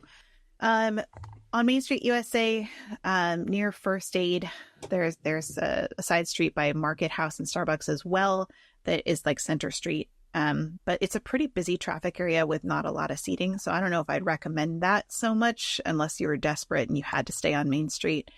In Frontierland, next to the Frontierland Shooting Exposition and the Path to Fantasy Fair, there's not anywhere to sit there, but it is like a pretty quieter, not as well used path. And I already mentioned Tom Sawyer Island, but you do have to take a raft ride to and from the island. I don't think that they allow you to take strollers over there either. I'm pretty sure they don't. Think so either. Yeah. I don't think they allow them on the rafts. So just be aware of that. Star Wars Galaxy's Edge, it's pretty much exactly what Hollywood Studios. They're almost identical, but just beyond the market, heading towards Star Wars Rise of the Resistance is a good spot. If you wanted to sit down, you could sit outside of Docking Bay 7, and that like outdoor area is a nice kind of place to like sit and chill. In Adventureland, there's a seating area of Tropical Hideaway or next to Bengal Barbecue in the off hours. It's really busy in the dining hours, so you won't be able to find seating there. Or if it's cold out, that's where all the locals sit down and warm up. In Bayou Country, the first floor of Hungry Bear Barbecue or the back of the second level, like just keep walking away from the restaurant, usually is quieter unless the Columbia comes by. That's where they shoot their cannon, is right next to there. So just be aware of the Columbia sailing by. You might need to cover people's ears. In Fantasyland, Sleeping Beauty Castle alternate experience. So not the walkthrough because you can't get a stroller through that, but you can go in the alternate experience. Also the dock behind Edelweiss Snacks that's near the Matterhorn, which is technically called Fantasian Gardens. It's essentially the old motorboat cruise pier. Which I've hung out several times on Mom Street talking to Jackie. Is that where you were? Is that where you sit? Yeah, that's where that bird was. That bird was like stalking you. Yeah, I remember that. That was great. The bird's not always there, but he was there that day. But there's usually ducks too. So if you have older kids, it's a nice place to chill because they'll watch the ducks if they like ducks. Also, the upper level of the Small World Mall. If you don't know where that is, it's essentially across from Small World. There's this elevated section that has just kind of some seating and stuff spread out. I love hanging out there. It's a really peaceful spot and definitely recommend it. You still are going to hear music. If there's a parade going by, it's going to get super loud and crowded. So just don't do it near a parade time. In Mickey's Toontown, there's a small park at the end of Chip 'n Dale's Gadget Coaster and the popcorn cart. I just want a small side note. I just went on the Gadget Coaster for the first time since I was like, I think my son was like 2. So it's been 12 years since I've gone in it, because it's like a 23-second ride. Yeah. And there's no way I'm waiting for 45 minutes for that. Right. So it's super slow loading. Right. And I finally went on again, and it brought back so many memories because it's themed after the Rescue Rangers. And I'm like, oh yeah, so catch it. Yeah. Anyway, sorry. Also, well, just to mention in general, table service and quick service restaurant seating areas during non-peak periods. Obviously, table service, if you have to have a reservation to sit there. But the quick service, there's a lot of seating areas in Disneyland in general that you can just go and chill at during non-peak hours are great. So, hopping over to California Adventure. The best rides to go on here with baby, the Golden Zephyr, if it's ever running. But the Golden Zephyr does not like to run because like a light breeze, they're like, shut it down. It's not safe. Because it's like this like metal spaceship that spins around on a wire, and it like any light breeze, and it like is not a safe ride to operate. So they just shut it down. The Inside Out Emotional Whirlwind, though, is a great one. It's tucked inside, unfortunately now it is tucked inside the roller coaster though, for Incredicoaster, so it can get very loud when the roller coaster goes by, which didn't used to be. That ride used to be Flix Flyers over in Bugs Land, and it was perfect there, and now it's a little bit loud. So, but the ride itself is cute and fun for kids, so just take that for what it is. Jesse's Critter Carousel is basically a carousel, so that one's a great one. The Little Mermaid, Monsters Inc., the non-swinging Pixar Pal Around. Turtle Talk with Crush is a fun one too. Mickey's PhilharMagic, which they have in the Magic Kingdom as well. The Red Car Trolley, but unfortunately it's going away, so that won't be but for now, the Red Car Trolley. And something you can ride but might not be the best or easiest is the Toy Story Midway Mania or Web Slingers, which is super fun ride, and it's open for all ages, but if you're wearing your baby, you probably could do it logistically. Yeah, I don't know that they would let you baby wear on Toy Story. I don't know. Yeah, because of I have a picture of me with it. Yeah, so I wasn't sure because of the way the still do lap. It's a lap bar, but like the way the blaster comes towards you, kind of. I guess I have a picture of me as long as you fit on it. Yeah, so I don't know. Yeah. But I don't know if they've changed it since I've done it. It was a long Again, time if ago. you are hoping to continue to wear through the entire attraction, ask the cast member at the entrance so you know whether or not that is possible and safe on that particular attraction. Right. World of Color is a big old question mark. Again, it's falls under those fireworks category, so that's up to you. And it also has some really intense like heat and flames and stuff that happen in that one. Some quieter places in DCA, I would say Buena Vista Street, First Aid next to Chamber of Commerce. There's some spots on in that area that are good. In Hollywoodland, the backlot area near Monsters Inc. is great. Inside the animation building is one of my favorite spots, which Disney didn't recommend, but I recommend it. There's a lot of seating. It's cooler and dark. It's a great place to get out of the AC for a little while, and you don't have to actually do any activities in there if you just want to go in and sit. And there's like projected things all over the walls, so that is visually interesting for babies. So I definitely recommend that one. In Cars Land, there's the side street near Luigi's Rollick and Roasters, though there's not a lot of seating. There's like a bench or two, but it can be quieter, but there's a lot of full sun there. So just be aware morning or evening might be better for that. San Francisco Square near the Baby Care Center and also the Ghirardelli soda fountain and chocolate shop. So that whole area there, it can get a little bit congested here though during like nighttime hours, eating meal hours. It can get very busy in that area, so it might not be the quietest then. Paradise Gardens Park, they recommend the World of Color viewing area. So just like that tiered section where people watch World of Color during the day when the show's obviously not running. Right. Again, no shade in that spot. Yes. At all. Pixar Pier, there's a seating area near Boardwalk Pizza, and also there's a great one near Paradise Garden Grill. So if you just want to sit down in a shady spot, that's a wonderful place to go. The Grizzly Peak, there's a backside trail of Grizzly Peak. It's a beautiful place to walk, and it's always very quiet. There's hardly anybody back there.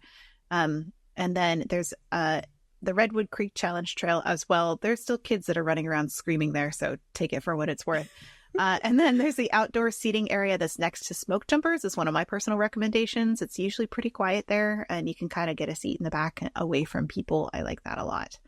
I also note that the Redwood Creek Challenge Trail is a good place to have older kids occupied while you're maybe like nursing a younger one or feeding your baby.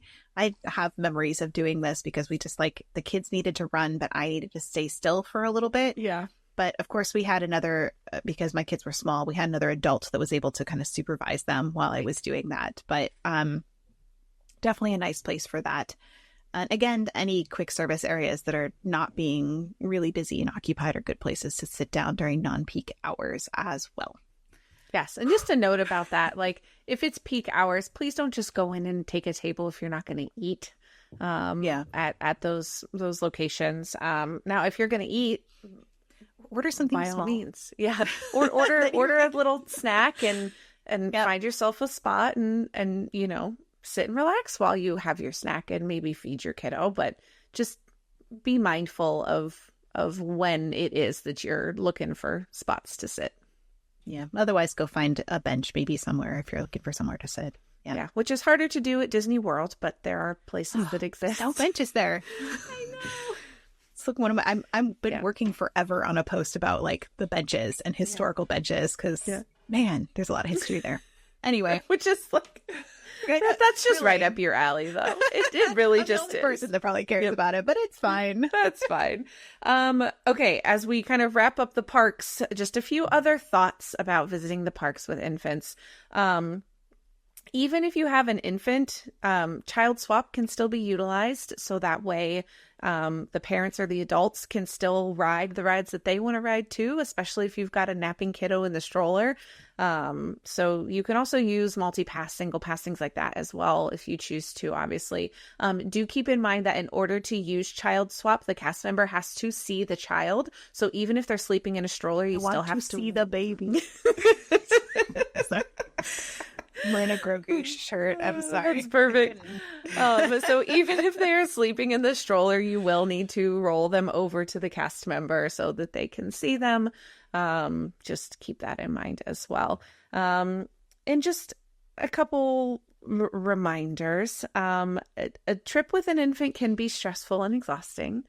But remember, like we've kind of mentioned a little bit, this trip is ultimately for you, the parent, the adults, the older kids, that are going. The infant likely won't, they won't remember it, right? Like they just won't. They say like age 6 is usually when they start remembering things. Yeah. But so take your time, take care of yourself. Don't push it too far. And kind of under that same, making the memories and taking care of yourself, right? I suggest getting a memory maker, which is just something that if you're able to with your budget, you will be grateful to have the photos of your entire family together. It's so hard with infants. Even if your infant is sleeping in a carrier in your picture, they're still there. You'll still have those memories. You can also opt to they do those little photo sessions. They're called Capture Your Moment photos, like 20-minute photo sessions that you can look into as well. If you know that you're going to have a really good wake window with your little one and you want to get photos, that's a great option as well. But just taking the time to enjoy it, not pushing too hard, not trying to do everything, and just enjoying that time with your infant in the parks. Yeah, definitely. And, they don't have that at Disneyland. They don't, the photo package is included with your multi-pass. So if you buy multi-pass for the day, you can get photos that way. There's a lot less photographers though that are available. It's very few, unless it's like a special time of year, they might have a few extra out. Yeah. So unless you're getting multi-pass already, I probably wouldn't I wouldn't buy it just for the photos myself. I probably would just focus on, asking somebody to take your family photo in Disneyland in particular. Yes. Which is always an option, obviously, for no matter where you are. And that being said, we've talked about the difference between the multi-pass at Disneyland and Disney World. In Disneyland, it's just a better deal. So it does make sense if you're traveling to maybe utilize that and then just have your pictures included with it as well. Especially if you only have to buy it for 2 of you, because you're not going to buy it for your infant, right? Right. So be really easy to do that. Yes. Yes. Whew. Well, I think that's that, right? Yes. We made it. Yes. Again, this was not an end all be all list of all things you need to know taking an infant to Disney, but it was kind of the highlights. Quite a few of them, though. Yes, it was. It definitely was. And just the information that we thought was helpful. If you still want additional information, you guys are always welcome to reach out to us. We are momstreetusa@gmail.com or momstreetusa on all of our social media platforms. If you have more specific questions or want more details about taking your infant to the Disney parks, please get a hold of us. Yeah. But before we leave, we do have a special section that we have every episode, which is called Ask the Moms. And so this question, I'm actually going to, I think you might actually have to ask me this one.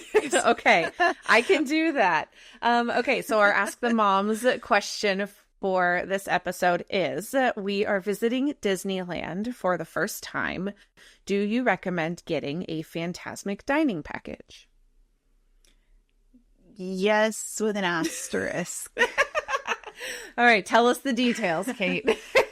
Well, sometimes it can be really hard to get the reservations for some of them, like Blue Bayou and things like that. So just be aware of that. I would probably, if Fantasmic is high on your list that you want to see and you want to have a good view of it, I would recommend doing one of the kind of grab and go ones where you can get kind of a takeout meal, so to speak. Usually at Hungry Bear, I think, is one of the places. Yes. But they're way cheaper than usual.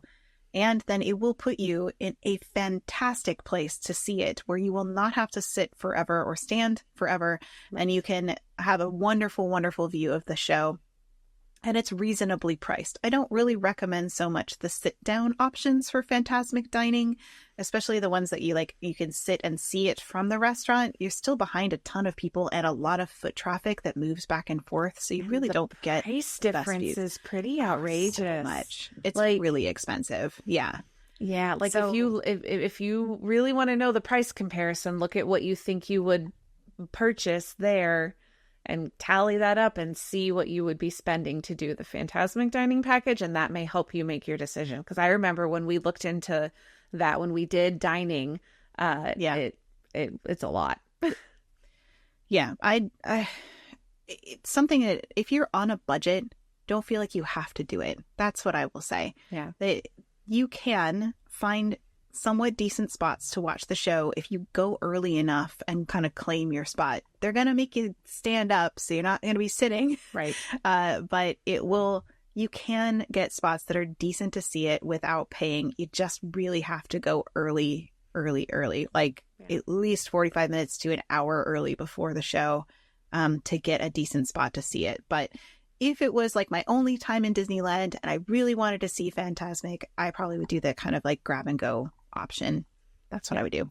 Yeah, I think that's great. I've never been, but I agree from all of my research. So there you go. Yeah. Well, thank you so much to those of you who have submitted questions for our Ask the Mom segment. We always love hearing from you guys, and we love being able to help answer your questions. So if you've got a question for a future Ask the Mom segment, please send it our way. Again, we are momstreetusa@gmail.com or at momstreetusa on all of the socials all over the place.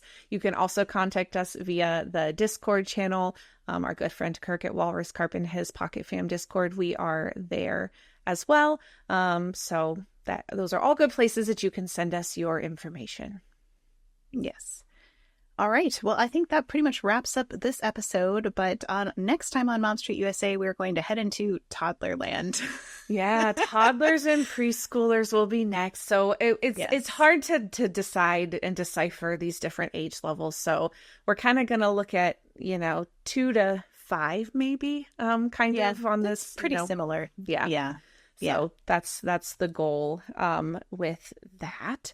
Well, thank you everybody for joining us for this episode of Mom Street USA. We hope that this was helpful for you, for those of you who have an infant or are traveling with somebody with an infant, to know what to expect and maybe also adjust your expectations accordingly. Jackie, do you have any final thoughts here as we wrap up? Yeah, I think it's super helpful, as always, to kind of compile all of the information in one place for you guys. So hopefully we did that successfully, and I am excited to hop a few birthdays on the next episode and see where we land with toddlers and preschoolers. I think it's going to be fun. Yeah, I agree. Well, thank you everybody for being with us, and we'll see you next time on Mom Street USA. Bye. Bye, everybody.